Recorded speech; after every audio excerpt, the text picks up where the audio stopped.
I'm Ayan of End of Numbers, and this is End of Story. On February 14, 2018, in Parkland, Florida, a mass shooting took place in a school. This particular incident is a bit different in the sense that the high schoolers have used social media and nationwide television to push lawmakers in Congress to act on changing gun laws across the U.S. President Donald Trump accused the FBI for not investigating the gunman, whose name is Nicholas Cruz. His tweet reads as follows: "Very sad that the FBI missed all of the many signals sent out by the Florida shooter. This is not acceptable. They are spending too much time trying to prove Russian collusion with the Trump campaign. There is no collusion. Get back to the basics and make us all proud." The victims of the tragedy reacted to Trump's tweets with outrage because the president simply doesn't understand the gravity of the situation. He's too busy pointing fingers at the FBI rather than going against the NRA. He also made it about him and how innocent he is. On February 2017, Obama's gun laws, before being rescinded, did not change any existing laws regulating who is allowed to purchase guns. It merely would have provided a new way to enforce existing restrictions on gun sales by allowing a transfer of information from one agency to another. There are now, and have been for some time, laws that seek to limit gun sales to anyone who has been adjudicated as a mental defective or who has been committed to a mental institution. Title 18, Section 922 of the United States. The rule was rescinded using a legal procedure called the Congressional Review Act, which prior to Trump's administration was obscure and little used. It allows regulations passed in the final days of one's administration to be rescinded with a simple majority vote in both chambers of Congress during the first 60 days of a new administration. The Senate sent the repeal of the Obama-era measure for Trump's signature on the 15th of February 2017, a year and a day before the Parkland shooting, and Trump signed it into law the following week. While the law did not change who is required to be the subject of background checks, it is true that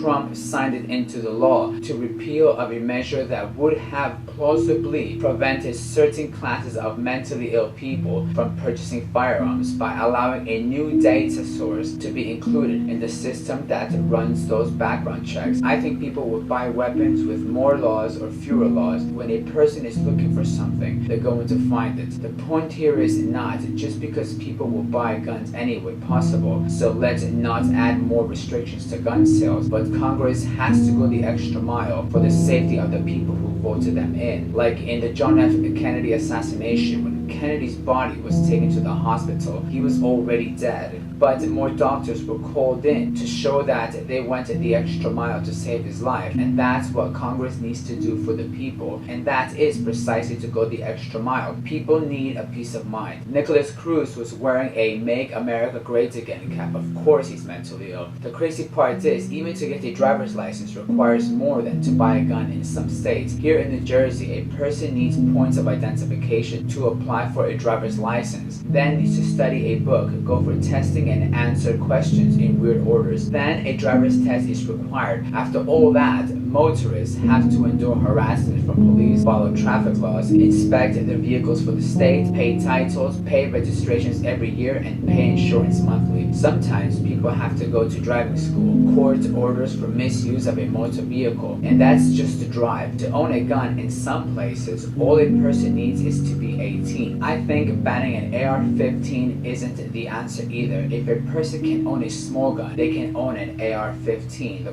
problem is when a person owns 10 guns. What did this 19-year-old need 10 guns for? No one thought this was a problem. If I were to own 10 cars, the IRS would be on my case as to why I have 10 cars. All I'm saying is that somewhere there has to be a limit. It's like if a person overeats, they are unhealthy. If they watch tons of porn, they're sex perverts. If they smoke tons of weed, they're drug addicts. But if they buy lots of guns, they are law-abiding citizens. I believe in not taking the rights of the people to to bear arms, but a background check should be required. Who can interpret the Second Amendment correctly? I have no idea, but we aren't living in 1791. Times have changed, and some laws need to be adjusted. How laws for driving are adjusted as technology is advancing. I think the FBI should publicly come out and say that they fucked up, and Congress should admit they have let the American people down. Remember, whether they think, or anyone for that matter, new gun laws work or not, it is unknown until they are put into practice. Let it be about going the extra mile. The part that really annoys me is how Republicans automatically point to the left, accusing them of making it a political issue, which is precisely the point. The way to go the extra mile is making it political and having Congress adjust the laws. The problem is gun laws, background checks, and mental illness. All the money Trump wants for his wall can be used to fund schools for better security and training for police. Trump wants to spend more on national security. Here is his chance. This isn't just the federal government's fault. The last time I checked, Trump is president because the people voted him in. Next time, don't vote for meaningless candidates like Johnson and Jill. And also for those who didn't vote, stop crying. Most of the people whining for their gun laws don't even own guns. I am Ayan. Thank you for watching.